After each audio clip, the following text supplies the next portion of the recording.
Yes, hello mga kakumare. At ayun na nga, ngayon lang ulit ako nakapag-share kasi nga na busy ng bonggang-bongga ang auntie nyo. At dahil nga medyo dinaanan tayo ng swerte, araw-araw may pa-order tayo. At tuwang-tuwa naman ang auntie nyo dahil nga sa bagong lipat ako dito sa amin, kaya grab agad every time may o-order. Pero sa ngayon, gusto ko lang i-share itong repeat order sa akin na 250 pieces na puto flan, at 250 pieces na puto cheese. At ayun na nga, gusto ng buyer ko na dito ilagay sa styrofoam roll base, dahil bukod sa makakatipid na siya sa space, mas makakatipid pa siya sa babayaran niya. Magkaiba kasi ang presyo ko sa nakabila o compare sa naka-styro, at maiintindihan nyo naman siguro diba?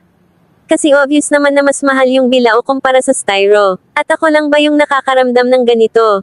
Na iba talaga yung saya na nararamdaman mo pag repeat order sa'yo. Iwan ko, pero ako, mas excited at ganado ako magluto pag repeat order. Comment nyo naman sa baba kung ganun din ba nararamdaman nyo, na mas masaya lalo pag repeat order na.